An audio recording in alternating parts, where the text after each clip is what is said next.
Are you a weeb who enjoys drawing weeb stuff like those hentai howling blade illustrations I see on Twitter every day for some reason? I swear I don't know why they keep showing up on my timeline. If so, then this weird broken job is for you, Pictomancer. Pictomancer is a caster DPS class newly introduced in Dawntrail. Its flexible playstyle combined with the job's excellent response to downtime makes it a great choice for both newer players and veterans. It also brings party-wide rate buffs and a mitigation skill that can act as either personal or party mitigation, making this caster very versatile. However, unlike Summoner or Red Mage, it doesn't have any resurrection skill. Recently, after being extremely overpowered in patch 7.1 to the point of breaking the ultimate encounter itself, Picto received a nerf it deserved, but the adjustment made the rotation a little awkward. In this guide, I'll go over some key rules of thumb for playing level 100 Picto and show you the rotation itself so you can understand it better.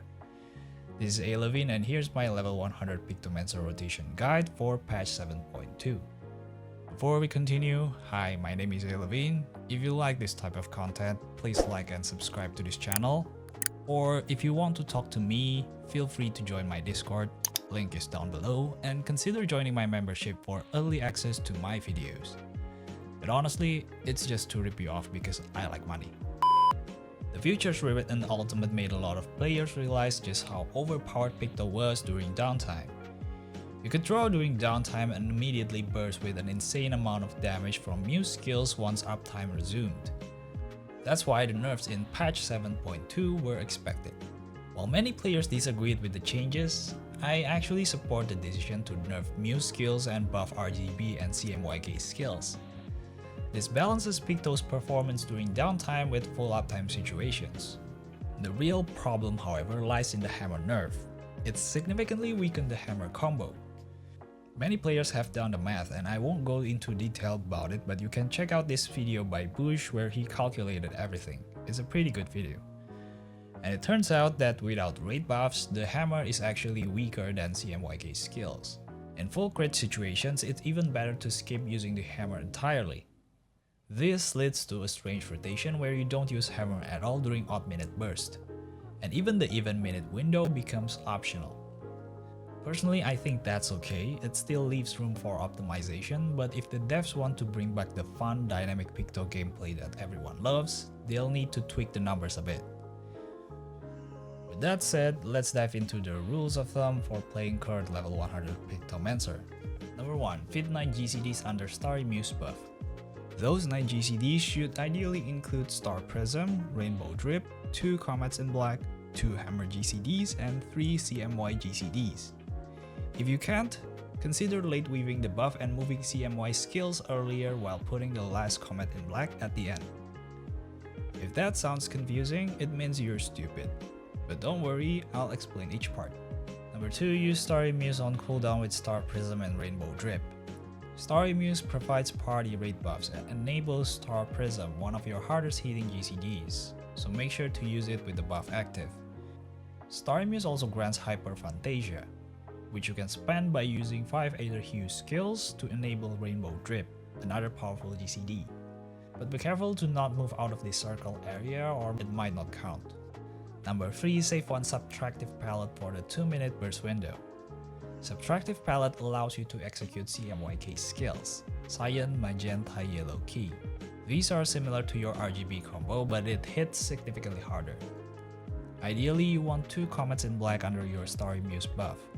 Starry Muse grants 1 free Subtractive Palette, so you only need 50 gauge to use another during your rate buff window. Be careful not to overcap Comet in Black, as you can only hold 1 at a time. Also, you need to be careful not to overcap your gauge by using too much RGB skills, as it is a major DPS loss by not using CMYK skills. Number 4. Draw motifs before Muse skills come off cooldown. Drawing motifs is the core of Picto's gameplay. Make sure to draw them before Muse skills come off cooldown.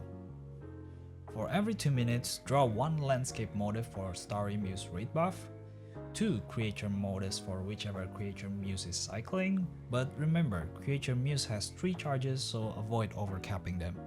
And lastly, draw one-time hammer muse for your 2-minute burst, since we no longer use it on odd minute window because it takes too long to draw and is a DPS loss overall. Now if we want to go deeper, even your first head of hammer muse combo is a DPS loss compared to the CMY combo. So if you want to further optimize, throw the first head of hammer before the raid buff comes up. Number 5, hold Medine and align with the 2-minute burst window.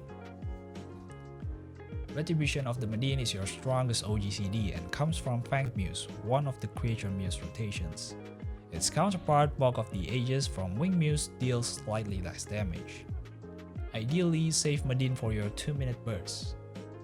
If that's not possible in later uptime windows, using Bulk of the Ages instead is fine.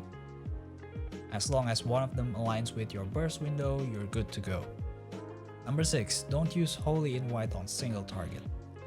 Holy in White is obtained after completing an RGB or CMY combo and executing Rainbow Drip. It's a DPS loss on a single target because although it hits harder than RGB skills, it doesn't contribute to your palette gauge. But since it's an AoE skill, it's great for multiple enemies.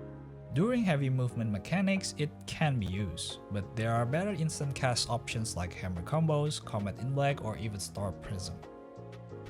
Now that it's out of the way, I recommend you using 2.5 OGCD since it's the current best in slot. Although if you go under 2.48, you can actually get another GCD like Holy in White under your pot window. But I hate melding spell speed, so I use 2.50 and it's also the speed used in this demo. Take a look.